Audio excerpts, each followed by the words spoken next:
बॉलीवुड अभिनेत्री दिशा पाटनी के बरेली वाले घर पर फायरिंग से हड़कंप मच गया। फायरिंग की जिम्मेदारी गोल्डी बरार गैंग ने ली है। वहीं पुलिस ने दिशा के घर की सुरक्षा बढ़ा दी है और मामले की जांच में जुटी हुई है।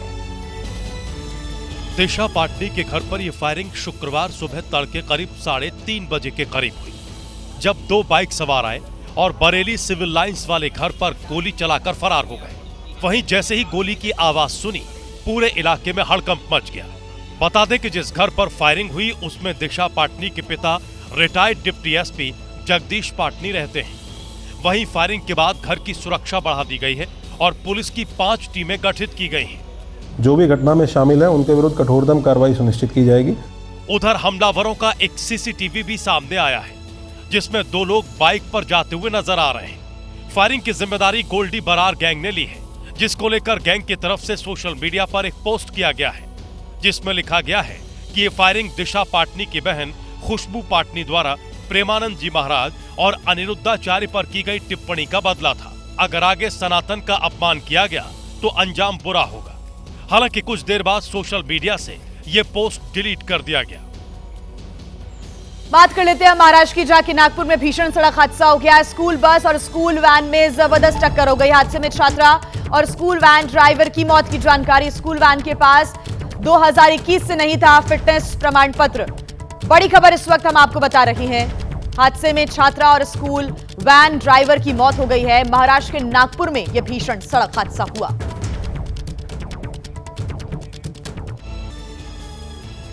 देखिए, लोगों पर रील बनाने का नशा इस कदर चढ़ा हुआ है कि पुलिस वाले भी इस रील की बीमारी से अछूते नहीं हैं। यूपी के मऊ में एक दारोगा पुलिस की नौकरी करने की जगह रीलबाजी करने में लगे हुए हैं। थाने में सन्नाटा है, लेकिन सोशल मीडिया पर पूरा धमाका है, क्योंकि दरोगा जी प्रिंस कुमार पुलिसिया कामकाज से ज्यादा रील मेकिंग में मशगूल है। दरोगा जी कभी हाईवे बुलेट चलाते हैं तो कभी किसी दुकान में रील बनाते नजर आते हैं। ऐसा ही उनका एक वीडियो सोशल मीडिया पर वायरल हो रहा है, जिसमें दरोगा की बाइक पर बिना हेलमेट पहने आते हैं और फुटपाथ पर खड़े 2 बच्चों को पहले कपड़े पहनाते हैं और फिर उन्हें अपने साथ रेस्टोरेंट ले जाते हैं। कुल मिलाकर दरोगा प्रिंस कुमार अपनी छवि चमकाते नजर आते हैं। लेकिन अब लोग पूछ रहे हैं कि अगर सारे दिन दरोगा जी रील की शूटिंग और एडिटिंग करेंगे तो थाने में ड्यूटी कब करेंगे। झांसी की एमपी एमएलए कोर्ट ने 13 साल पुराने एक मामले में पूर्व केंद्रीय मंत्री प्रदीप जैन समेत 13 लोगों को दोषी करार देते हुए 2.5 साल की सजा सुनाई है। जैसे ही सजा का ऐलान हुआ, पूर्व केंद्रीय मंत्री प्रदीप जैन भावुक हो गए और फूट फूट कर रोने लगे, जिसका वीडियो सोशल मीडिया पर वायरल हो रहा है। कितनी भी धाराएं लगाएं, हम जनता की लड़ाई लड़ते। प्रदीप जैन के साथ 12 और लोगों को भी दोषी ठहराया गया है, जिसमें कुछ धाराओं में 2 साल की सजा और कुछ में 6 महीने की सजा सुनाई गई है। कुल 2.5 साल की सजा का ऐलान किया गया है, साथ में जुर्माना भी लगाया गया है। हमें दुख इस बात का है कि हम पे सजा होती तो ठीक था, लेकिन जो हमारे साथ शांतिपूर्ण ढंग से गए तो हम लोग भी थे, और जिसको जिरह में भी माना गया उन पे भी सजा लगा दी। आपको बता दें कि 2013 में प्रदीप जैन ने अपने समर्थकों के साथ बिजली की समस्या उठाते हुए हाईवे जाम किया था, जिससे 6 घंटे तक हाईवे जाम रहा। इसी मामले में अब एमपी एमएलए कोर्ट ने सजा सुनाई तो प्रदीप जैन के सियासी भविष्य पर संकट खड़ा हो गया। उत्तर प्रदेश से एक्सीडेंट का एक ऐसा वीडियो सामने आया जिसको देखकर आपके भी रोंगटे खड़े हो जाएंगे। वायरल हो रहा ये वीडियो लखीमपुर खीरी का बताया जा रहा है, जहां एक तेज रफ्तार कार की टक्कर से इंस्पेक्टर चोटिल हो गए। वीडियो में दिखाई दिया कि गली से आई कार ने बुलेट सवार को सीधी टक्कर मार दी। टक्कर इतनी जोरदार थी कि बुलेट सवार जमीन पर जोर से गिरा। जो बुलेट सवार हादसे में गंभीर रूप से घायल हुए, वो लखीमपुर में इंस्पेक्टर के पद पर तैनात हैं। यहाँ ध्यान देना जरूरी है कि इंस्पेक्टर ने बुलेट चलाते समय सुरक्षा का ध्यान नहीं रखा और उन्होंने हेलमेट नहीं पहना हुआ था। लखीमपुर खीरी का ये वीडियो महिला पुलिस थाने के सामने का है। वीडियो 9 सितंबर का है, जो कि अब सामने आया है। अभिनेत्री दिशा पाटनी के घर पर बाइक सवार बदमाशों ने फायरिंग की घटना को अंजाम दिया। बदमाशों ने फायरिंग करके उनके यूपी के बरेली वाले घर पर यहां पर दहशत फैला थी और जिसकी जिम्मेदारी गैंगस्टर गोल्डी बरार और रोहित गोदारा ने ली है। इस घर में दिशा पाटनी के पिता retired deputy SP Jagdish Patani रहते हैं। इसमें कोई हताहत नहीं हुआ है, राहत की बात है। फिलहाल पुलिस पूरे मामले की जांच में जुटी हुई है। उत्तर प्रदेश के बरेली में है और बरेली के सिविल लाइन इलाके में ये फिल्म अभिनेत्री दिशा पाटनी का जो है वो घर है और यहाँ पर उनके पिता और उनकी बहन रहती हैं। जगदीश सिंह पाटनी पीपीएस अधिकारी हैं, रिटायर्ड पीपीएस अधिकारी हैं, डिप्टी एसपी से वो रिटायर्ड हुए हैं। जो दिशा पाटनी हैं उनके पिता हैं जगदीश सिंह पाटनी। और यहाँ पर इस मकान पर शुक्रवार की सुबह सवेरे लगभग 3:30 से 4 बजे के दौरान मोटरसाइकिल पर सवार 2 अज्ञात बदमाश आते हैं और फायरिंग करते हैं, अंधाधुंध फायरिंग करते हैं। जो मकान के जो बिल्डिंग है उस पर आप देख सकते हैं कि जो फायरिंग के निशान हैं वो साफ दिखाई दे रहे हैं, कई निशान हैं। बरेली पुलिस ने दिशा पाटनी के परिवार की सुरक्षा के मद्देनज़र पुलिस के जवान जो हैं वो तैनात कर दिए हैं। यहाँ पर अब दिन रात पुलिस का पहरा है। आप देख सकते हैं कि जो जवान हैं वो यहाँ पर घर के बाहर बैठे हुए हैं। अंदर भी एक सुरक्षाकर्मी है उनके घर के। और ये सिविल लाइन इलाके में 40 नंबर की कोठी है। वहीं दिशा पाटनी के पिता जगदीश पाटनी ने एबीपी न्यूज से खास बातचीत की। उन्होंने फायरिंग के दौरान क्या कुछ हुआ विस्तार से बताया, सुनवाते हैं आपको। दिशा पाटनी जी के पिता हमारे साथ हैं, उनके घर पर फायरिंग हुई है, उनसे हम बात करते हैं। रिटायर्ड डिप्टी एसपी हैं। सर ये बताइए क्या घटना हुई है, आपके घर पर फायरिंग हुई है, रात में जो बाइक सवार आए थे, क्या घटना क्या हुई है और उसके बारे में आप लोग क्या मान रहे हैं? घटना के बारे में तो आपने कल मेरे ख्याल से न्यूज़ में भी आपने देखे लगा, आप लोगों ने भी न्यूज़ चलाया है, पेपर में भी आ चुका है। घटना तो हुई है 3:30 से 4 बजे का समय है। 2 अज्ञात व्यक्ति थे। अब उसके बारे में अभी पुलिस छानबीन कर रही है। अभी तक किसी निष्कर्ष पे वो नहीं पहुंची है। कल एसएसपी सर का भी स्टेटमेंट आया था कि उन्होंने इस घटना के क्रम में कई टीमें चारों तरफ लगा रखी है, अपनी एसओजी लगा रखी है, विजिलेंस टीम लगा रखी है, सर्विलांस टीम लगा रखी है, एसपी टफी काम कर रहे हैं, वो सब कैमरे देख रहे हैं। एसपी सिटी लगातार मुँह से संपर्क बनाए हुए हैं। और कल इवन देन सीओ और इंस्पेक्टर सब यहाँ पे मौजूद थे। तो घटना बहुत जल्दी वो लोग खोल लेंगे। घटना के समय घर में कौन कौन था? सभी थे घर में। जो मेरा परिवार में भतीजा रहता, ताई रहती हैं, 5-6 लोग थे घटना के समय में। तो जब रात में फायरिंग हुई है तो आप लोग जाग गए थे उस वक्त? हाँ, मेरे पास डॉगी है और डॉगी मेरा बिल्कुल इस तरह है कि वो तुरंत हम लोग को अलर्ट कर देता। हम लोग अलर्ट हो गए थे। तो निशान क्या फायर के कुछ हैं? ये जो निशान है सामने? हाँ, ये आपने देख ही लिए हैं। इतनी जल्दी तो मैं निशान नहीं मिटाऊंगा, आपने देखे हैं। अच्छा, तो बेटी से बात हुई दिशा से? वो तो मुंबई होंगी? जी, वो मुंबई नहीं है, वो बाहर हैं कहीं। अच्छा। हाँ, देसी दिशा से इस संबंध में कोई लेना देना नहीं है। चलिए अब खबरों में आगे बढ़ते हैं। बात करेंगे गुजरात की गांधीनगर की, जहां पर पुलिस ने अवैध शराब पर बड़ी कार्रवाई की है। पुलिस ने करोड़ों की अवैध शराब की बोतलों को सड़क पर रखकर बुलडोजर से नष्ट कर दिया। सड़क पर पहले एक एक करके शराब की बोतलों को सजाया गया, फिर उस पर बुलडोजर चलाया गया। पुलिस की कार्रवाई रईस फिल्म के उस सीन को याद दिला रही है जिसमें अवैध शराब को ठीक इसी तरह से नष्ट किया गया था। लगभग 2 करोड़ की अवैध शराब गांधीनगर के अलग अलग जगहों से पुलिस ने छापेमारी कर जब्त की थी, जिसके बाद शराब की लगभग 82,000 बोतलों को नष्ट करने का फैसला लिया गया। भारी पुलिस बल की मौजूदगी में शराब की बड़ी खेप को नष्ट कर दिया गया। बता दें कि पूरे गुजरात में शराब बिक्री और उसके सेवन पर बैन है। बावजूद इसके अवैध शराब की तस्करी कम होने का नाम नहीं ले रही है। देखिए, तलवार से केक काटने का ट्रेंड अब काफी तेजी के साथ बढ़ रहा है और इस बार मध्य प्रदेश के अमरवाड़ा से तलवार से केक काटने का मामला सामने आया, जहां पर जन्मदिन के मौके पर तलवार का प्रदर्शन देखने को मिला। हाथ में तलवार, शॉप के काउंटर पर केक, देखने में नजारा एकदम फिल्मी। जन्मदिन के मौके पर तलवार से केक काटने वाला युवक कांग्रेस का युवा नेता बताया जा रहा है, जो अपने समर्थकों के साथ एक मोबाइल की दुकान पर जन्मदिन मना रहा है, वो भी तलवार से केक काटकर। उसके समर्थक ताली बजाकर बधाई दे रहे हैं। जन्मदिन का समारोह कम, प्रदर्शन ज्यादा लग रहा है।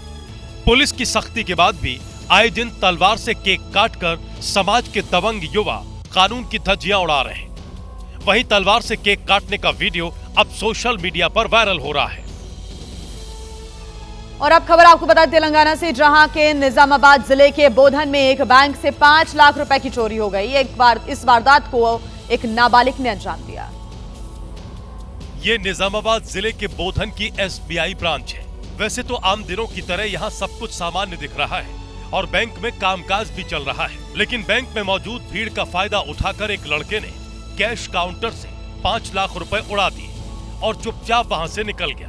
जैसे ही इस घटना की जानकारी बैंक के अधिकारियों को लगी तो हड़कंप मच गया और जब बैंक का CCTV फुटेज चेक किया गया तो लोगों के पैरों तले जमीन खिसक गई। बताया जा रहा है कि 12 साल के एक लड़के ने कैश काउंटर से पैसे चुराए और चुपचाप बैंक से बाहर चला गया। CCTV फुटेज में साफ तौर पर देखा जा सकता है कि रुपए चुराकर ये लड़का बैंक से बाहर जा रहा है। पुलिस ने इस मामले में FIR दर्ज कर ली है और नाबालिग लड़के की तलाश शुरू कर दी है। मध्य प्रदेश के कटनी में राहगीरों में तब दहशत का माहौल बन गया जब महानदी पुल के ऊपर एक विशाल मगरमच्छ आ गया, जिसके रेस्क्यू के लिए वन विभाग को बुलाना पड़ा।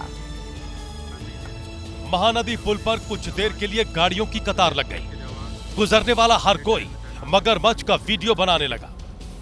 मगरमच्छ को छेड़ने पर वो बड़ा सा मुंह खोल रहा था, जैसे किसी को खा ही जाएगा। मगरमच्छ के आक्रामक बर्ताव से उसके पास जाने की कोई हिम्मत नहीं जुटा पा रहा था। मौके पर पहुंचे वन विभाग के कर्मचारी भी दूर से डंडा लेकर उसे छेड़ते नजर आए। बामुश्किल वन विभाग की टीम ने मगरमच्छ का रेस्क्यू किया और उसे वापस नदी में छोड़ा। तब जाकर कहीं राहगीरों ने चैन की सांस ली।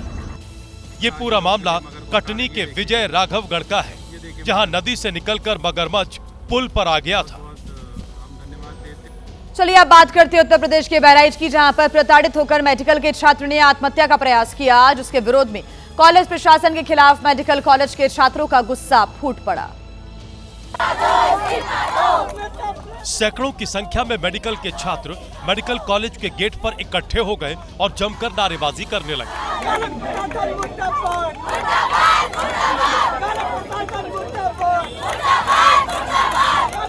घटना से आक्रोशित छात्रों ने अस्पताल चौराहे पर जमकर बवाल काटा।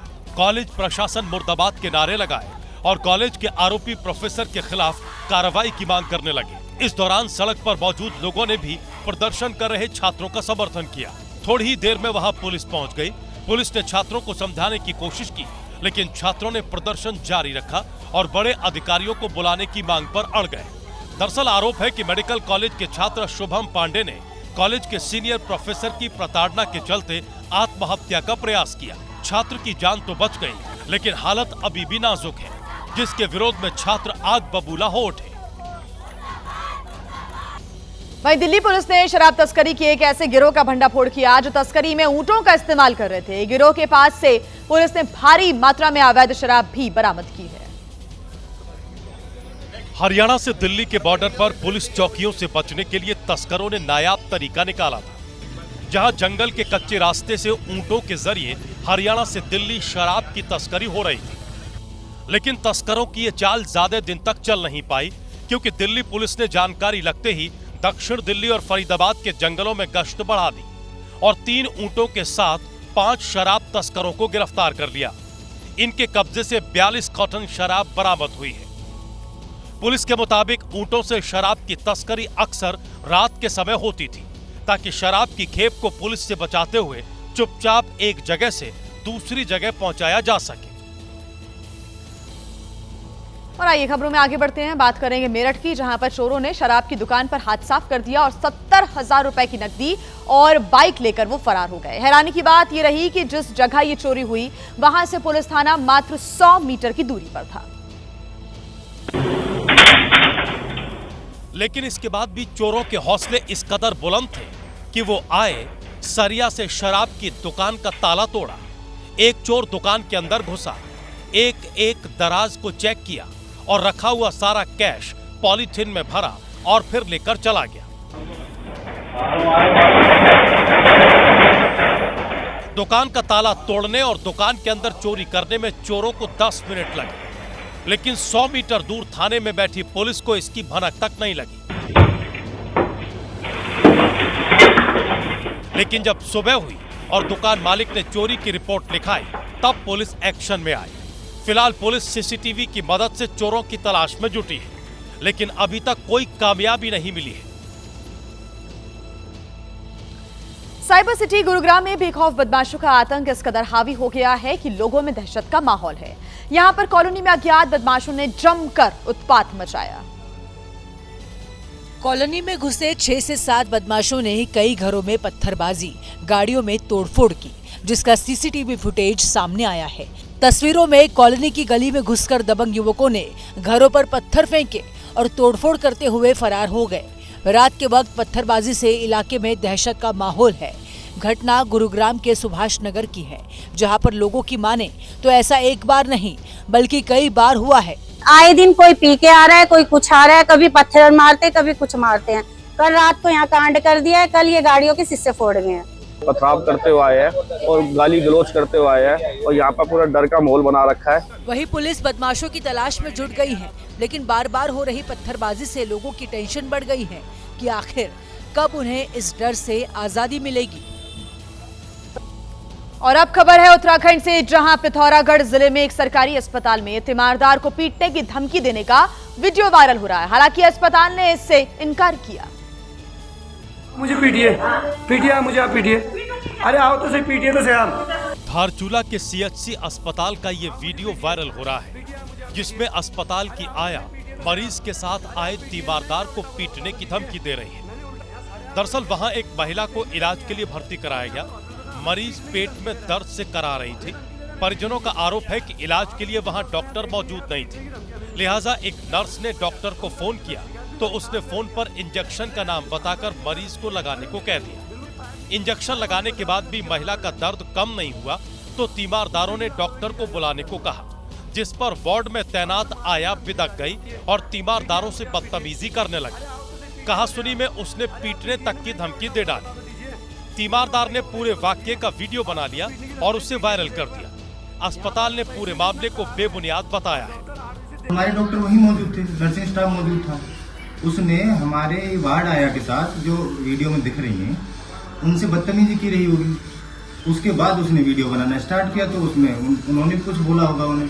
ये वाकया, बाकी मरीज स्वस्थ है। अस्पताल का ये भी कहना है कि अस्पताल और डॉक्टर्स की छवि बिगाड़ने के लिए तीमारदार ने वीडियो बनाया है। वहीं ग्रेटर नोएडा वेस्ट की एक सोसाइटी में उस वक्त हड़कंप मच गया जब वहां एक कार में आग लग गई और आग कैसे लगी फिलहाल इसकी जानकारी नहीं मिल पाई है।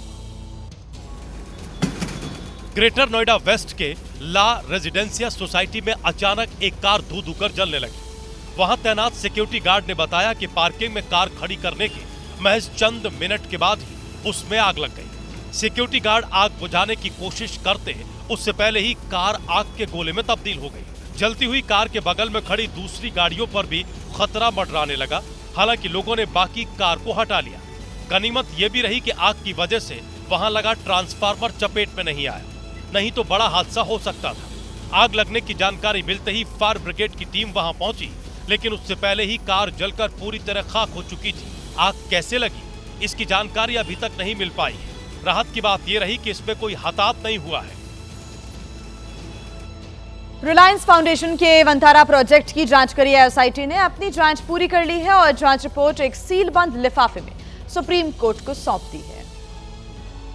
सुप्रीम कोर्ट के आदेश पर बनी एसआईटी ने अपनी रिपोर्ट जस्टिस पंकज मित्तल और जस्टिस बी वार्ले की पीठ के सामने पेश की। रिपोर्ट में कई दस्तावेज और सबूत वाली पेन ड्राइव भी शामिल है। गुजरात के जामनगर स्थित वंतारा प्रोजेक्ट पर जानवरों को अवैध तरीके से लाने और रखने के आरोप लगे थे। साथ ही लुप्त हो रही प्रजाति के जानवरों और पक्षियों की तस्करी के भी आरोप लगे थे। आरोपों की जांच के लिए एसआईटी ने 3 दिन वंतारा में बिताए और वंतारा मैनेजमेंट से सवाल जवाब किए थे। सुप्रीम कोर्ट ने 25 अगस्त 2025 को सुप्रीम कोर्ट के पूर्व जस्टिस चस्ती जलमेश्वर की अध्यक्षता में एसआईटी बनाई थी। एसआईटी को ये जांच करनी थी कि वंतारा में जानवरों की खरीद फरोख्त में कोई गैर कानूनी काम तो नहीं हुआ, वहां रखे गए जानवरों के साथ गलत बर्ताव तो नहीं किया गया और क्या मनी लॉन्ड्रिंग के जरिए पैसों का लेन देन तो नहीं किया गया। कांडला से मुंबई के लिए उड़ान भरने वाले स्पाइस जेट Q400 विमान का एक पहिया टेक ऑफ के वक्त रनवे पर ही गिर गया था। हालांकि इसके बावजूद विमान ने अपनी यात्रा पूरी की। देखिए कैसे पहिए ने टेक ऑफ के वक्त विमान का साथ छोड़ दिया। आग की चिंगारी के साथ टायर विमान से अलग हो गया। ये डरावनी तस्वीर कांडला से मुंबई उड़ान की है। विमान स्पाइस जेट का है। इसके बावजूद विमान ने अपनी यात्रा जारी रखी। वो निर्धारित शेड्यूल के मुताबिक ही कांडला से मुंबई पहुंचा। इधर विमान से टायर गायब होने की सूचना मुंबई एयरपोर्ट को दी गई। इस दौरान एहतियातन मुंबई एयरपोर्ट पर इमरजेंसी घोषित कर दी गई। फ्लाइट सुरक्षित मुंबई एयरपोर्ट पर उतर गई। किसी तरह के नुकसान की भी खबर नहीं है, लेकिन सवाल ये उठता है कि आखिर फ्लाइट से पहिया निकला कैसे। तेलंगाना के पेद्दापल्ली में उस वक्त कोहराम मच गया जब नदी से बालू निकालने गए 4 ट्रैक्टर पानी के तेज बहाव में बह गए। इस दौरान अगर रेस्क्यू टीम यहां पर ना होती तो हादसे में कई लोगों की जान जा सकती थी। कहा जा रहा है कि बाढ़ का तेज बहाव अचानक आया, जो कि इतना तेज था कि सब कुछ अपने साथ बहा कर ले गया। तस्वीरों को ध्यान से देखिए। पानी में डूबे ट्रैक्टर के ऊपर आपको कुछ लोग खड़े दिखाई देंगे, जो कि मदद के लिए इशारा कर रहे हैं। जानकारी मिलते ही राहत और बचाव की टीम एक्टिव हुई। इसके बाद वीडियो में जो दिखा वो डरावना है। पूरा ट्रैक्टर पानी में डूब गया, लेकिन भला ये हुआ कि इससे पहले ही रेस्क्यू टीम ने अपना काम कर लिया था और सभी ट्रैक्टर चालकों को सुरक्षित अपने कब्जे में ले लिया था। प्रशासन ने लोगों से नदी के पास सावधानी बरतने की अपील की। यूपी की सुल्तानपुर पुलिस ने सरकटी युवक की लाश का सनसनीखेज खुलासा किया है। इस हत्या के मास्टरमाइंड का नाम जिस किसी ने भी सुना वो एक बार के लिए सन्न रह गया, क्योंकि पति का कत्ल किसी और ने नहीं बल्कि पत्नी ने अपने प्रेमी के साथ मिलकर किया था। अवैध संबंधों की चाह में पूजा नाम की ये महिला इतनी अंधी हो चुकी थी कि उसने इस खौफनाक वारदात को अंजाम दे डाला। पुलिस के मुताबिक पूजा के संबंध मोहल्ले में ही किराना दुकान चलाने वाले युवक से हो गए। महेश को जब शक हुआ तो दोनों के बीच अक्सर विवाद होने लगा। एक रोज दोनों ने साजिश रची, महेश को मौकाए वारदात पर मिलने के लिए बुलाया और दोनों ने मिलकर महेश का न सिर्फ बेरहमी से कत्ल किया बल्कि उसका कटा हुआ सिर कहीं और फेंक दिया। हैरान करने वाली बात तो ये है कि पूजा अगले दिन अपने पति के शव पर घड़ियाली आंसू बहाती रही।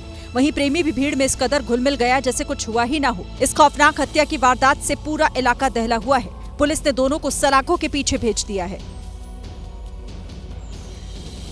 भगवान में आस्था सिर्फ इंसानों में नहीं होती बल्कि जानवरों की भी भक्ति वैसी ही होती है। राजस्थान के आबू रोड से एक ऐसी ही तस्वीर सामने आई जिसमें एक भालू मंदिर में दर्शन करता दिखा। ये आबू रोड का ऋषिकेश मंदिर है, जहां भालू भक्त बनकर दर्शन करने पहुंचा। काफी देर तक भालू मंदिर के गर्भगृह में बैठा रहा। लोगों ने भालू को मंदिर में बैठा देखा तो हैरान रह गए। बाहर आ जाओ प्रभु, दर्शन हो गए तो हर महादेव, हर महादेव, जय महादेव हम बोले। लोगों की आवाज सुनकर भी भालू टस से मस नहीं हुआ और आस्था में लीन दिखाई दिया। उसने किसी पर कोई हमला नहीं किया। भगवान भक्त भालू ने दर्शन कर खुद प्रसाद खाया और फिर वहां से निकल गया। कहा जाता है कि मध्य प्रदेश के पन्ना में बाघ खत्म हो गए थे, लेकिन अब पन्ना में एक बार फिर बाघों के दिखने का सिलसिला शुरू हो गया है, जिसको देखने के लिए भारी संख्या में लोग पहुंच रहे हैं। पेड़ के नीचे आराम फरमाते इस बाघ को देखिए। पन्ना टाइगर रिजर्व में बाघ का दिखना सुखद एहसास है। मनोर झारखंड देवी के पास बैठे इस बाघ को देख लोग सेल्फी लेने लगे। इस दौरान बाघ सुबह 10 बजे से शाम 6 बजे तक अटखेलियां करता रहा। आसपास के लोगों को जैसे ही पता चला वो पन्ना टाइगर रिजर्व दौड़ा चला आया। बाघ भी कभी इधर जाता तो कभी उधर। इस दौरान बाघ ने लोगों का खूब मनोरंजन किया। जंगल में बाघ को देखने के लिए उमड़ी भीड़ पर कंट्रोल पाने के लिए वन विभाग और पुलिस की भारी फोर्स भी वहां पहुंची। तो वहीं उन्नाव की पूर्वा तहसील में एंटी करप्शन टीम ने महिला लेखपाल को रिश्वत लेते गिरफ्तार कर लिया। तहसील परिसर में की गई इस कार्रवाई से वहां मौजूद लोगों में हलचल मच गई। जैसे ही एंटी करप्शन टीम ने महिला लेखपाल को 50,000 की रिश्वत लेते पकड़ा, महिला अधिकारियों ने लेखपाल की कुर्सी से ममता प्रजापति को उठा लिया। लेकिन इस लेखपाल के टशन में कोई कमी नहीं आई। वो छापा टीम के साथ बहस करती दिखाई दी। कमरे से बाहर निकलने के बाद भी लेखपाल कैमरों के सामने बहस करती और ऐठन में जवाब देती दिखाई दी। जैसे ही महिला अधिकारी ने उसके हाथ पकड़ने की कोशिश की, उसने हाथ हटा लिया। जैसे ही महिला लेखपाल तहसील परिसर से बाहर निकली, उसके कुछ समर्थक आ गए, जिसको जांच टीम ने कड़े शब्दों में समझाया। भ्रष्टाचार किया, पकड़ी गई है रेड हैंडेड। आप अगर आप उनकी मदद करोगे तो आप भी फंसोगे। बता दें कि एक पीड़ित किसान ने एंटी करप्शन विभाग में महिला लेखपाल की शिकायत की थी, जिसके बाद महिला लेखपाल को रंगे हाथ पकड़ लिया। मुंबई से सटे ठाणे के मुंब्रा में उस वक्त हंगामा मच गया जब अवैध निर्माण को तोड़ने के लिए म्युनिसिपल कॉर्पोरेशन के अधिकारी मजदूरों के साथ मौके पर पहुंच गए, जिसका सबसे ज्यादा विरोध महिलाएं करती नजर आई। महिलाएं अपने हाथ में पेट्रोल की बोतलें लेकर आई थी और अधिकारियों को आत्मदाह की धमकी देने लगी। यही नहीं, मुस्लिम समाज के कई लोग भी मौके पर पहुंच गए और अवैध बिल्डिंग तोड़ने का विरोध करने लगे। हाईकोर्ट के आदेश के मुताबिक अब शहर में 909 अवैध निर्माणों की पहचान की गई है। इनमें सबसे ज्यादा 740 निर्माण केवल दीवा इलाके में ही है। प्रशासन के अनुसार अब तक 227 अवैध निर्माणों पर कार्रवाई की गई है, जिनमें से 175 को पूरी तरह ढहा दिया गया है। लेकिन लोगों के विरोध के बावजूद आज ईहान नाम की इस अवैध बिल्डिंग का निर्माणाधीन फ्लोर तोड़ा जा रहा है।